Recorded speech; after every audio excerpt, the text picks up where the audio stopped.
ایک بزرگ سے کسی نے پوچھا کہ آپ جب بھی کوئی دعا مانگتے ہیں تو آپ کی دعا قبول ہو جاتی ہے، اس کی کیا وجہ ہے؟ اب یہ بھی ایک بہت اہم چیز آپ کی خدمت میں عرض کرنے جا رہا ہوں. ہماری دعا ہمیشہ قبول ہو، اس کی کیا اس میں حکمت ہے اور اس کا کیا راز ہے؟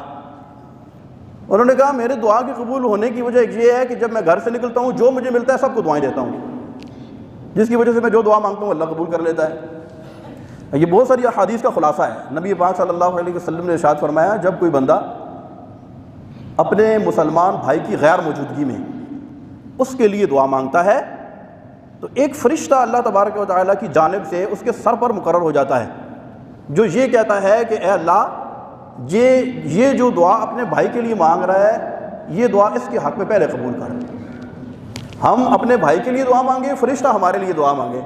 مجھے یہ بتائیں کہ فرشتے کی دعا کتنی پر اثر ہوگی نہیں ہوگی؟ ہم اپنے لیے کہتے ہیں مجھے یہ مل جائے، مجھے یہ مل جائے، مجھے یہ مل جائے، تو کبھی کسی اپنے بھائی کا نام لے کر اس کی غیر موجودگی میں، اور یہ بھی نہ ہو کہ میں اس کو بتاؤں گا، بس اللہ کی رضا کے لیے اپنے بھائی کی غیر موجودگی میں اس کے لیے دعا مانگیں. دیکھیں اللہ کیسے نوازتا ہے. اور ایک روایت کے لفظ ہیں کہ جب بندہ اپنے بھائی کی غیر موجودگی میں اس کے لیے دعا مانگتا ہے تو اللہ تبارک و تعالیٰ ارشاد فرماتا ہے اے میرے بندے میں اس کو یہ چیز دوں گا، میں اس کو یہ چیز دوں گا، لیکن اس دینے کی ابتدا تجھ سے کروں گا. یعنی پہلے وہ تجھے دوں گا پھر اس کو دوں گا. کتنی برکت ہے کسی کے لیے دعا مانگنے کے لیے. اور جب کوئی بندہ مومنین، آپ نے دیکھا ہوگا کہ جب ہم دعا کرتے ہیں یا اللہ میرے والدین کی، ہمارے والدین کی اور ساری امت مسلمہ کی بخشش فرما. جی بظاہر یہ چند جملے ہیں لیکن یہ بہت ساری احادیث کا خلاصہ اور اس میں بہت سارے فضائل و برکات پوشیدہ ہیں. جب بندہ اپنے والدین کے لیے دعا کرتا ہے تو یہ کبھی بھی نہیں ہوا کہ کوئی اپنے والدین کے لیے ریگولر دعا کرے تو دنیا کے اندر اسے کم از کم مالی طور پر کوئی پریشانی لاحق ہو جائے، وہ مفلس ہو جائے، محتاج ہو جائے، غریب ہو جائے، رزق اس کا تنگ ہو جائے. اس کو آپ آزما کر دیکھیں، ہر روز اپنے والدین کے لیے آپ دعا کریں، آپ کا رزق دیکھیں کیسے کشادہ ہوتا ہے.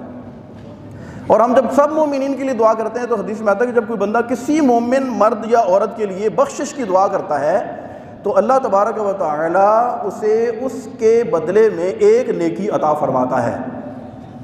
اب جب ہم دعا کرتے ہیں کہ یا اللہ جتنے بھی مومن مسلمان ہیں، ہمارے نبی پاک صلی اللہ علیہ وسلم کی جتنی امت ہے سب کی بخشش و مغفرت فرما، تو آپ مجھے یہ بتائیں کہ اس امت کی تعداد کتنی ہے؟ اگر ہم یہ کریں کہ اس دور کے اندر جو زندہ لوگ ہیں، چلے ارب 1.5 ارب لوگ ہیں جو مسلمان ہیں، لیکن اس میں یہ بھی قید نہیں ہے کہ وہ جو دنیا میں موجود ہیں، ہم کہتے ہیں جتنی امت مسلمہ ہے سب کی بخشش و مغفرت فرما. تو جتنے گزر گئے، موجود ہیں یا آئیں گے، سب کے لیے ہم بخشش کی دعا مانگ رہے ہیں. تو یاد رکھیں اللہ اپنے بندوں سے بڑا پیار کرتا ہے. اپنے بندوں سے جب ہم اس کے بندے کے لیے خیرخواہی کی دعا کرتے ہیں، جب ہم اس کے بندے کی بخشش کی دعا کرتے ہیں تو اللہ تبارک و تعالیٰ راضی ہو جاتا ہے. اور ہر بندے کے بدلے میں ایک نیکی ملے تو اربوں نیکیاں تو اس ایک جملے میں ہیں کہ یا اللہ ساری امت مسلمہ کی بخشش و مغفرت فرما. تو یہ دعا کی برکتیں ہیں جو ہمیں ہرگز اگنور نہیں کرنی چاہیے. دعا مانگنے کا جو پریکٹیکل طریقہ ہے وہ دعا کے لیے ہاتھ جب اٹھائیں تو دعا میں ہتھیلیوں کا قبلہ جو ہے یہ آسمان ہوتا ہے. جس طرح ہم نماز پڑھنے کے لیے ہمارا قبلہ کیا ہے؟ قبلے کی طرف ہم رخ کرتے ہیں. اور جب دعا مانگیں تو دعا میں ہتھیلیوں کا قبلہ کیا ہے؟ آسمان ہوتا ہے. ہتھیلیوں کا رخ آسمان کی طرف ہونا چاہیے.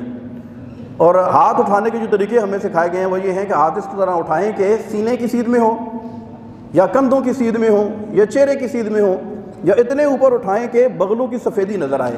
نبی پاک صلی اللہ علیہ وسلم خاص طور پر جب بارش کے لیے دعا مانگتے یا نماز استسقاء ادا فرماتے تو اتنا بلند کرتے کہ ہاتھوں کو خوب اوپر پھیلاتے. لیکن ان ساری صورتوں میں ہتھیلیوں کا رخ کہاں ہونا چاہیے؟ قبلے کی طرف ہونا چاہیے. اور دعا بندہ عاجزی انکساری کے ساتھ مانگے، اس طرح مانگے جیسے کسی کے ساتھ سرگوشی میں بات کر رہا ہے. یقین کے ساتھ دعا مانگے، اللہ ضرور کرم فرماتا ہے. اللہ تبارک و تعالی ہماری دعاؤں اور التجاؤں پر رحمت کی نظر فرمائے.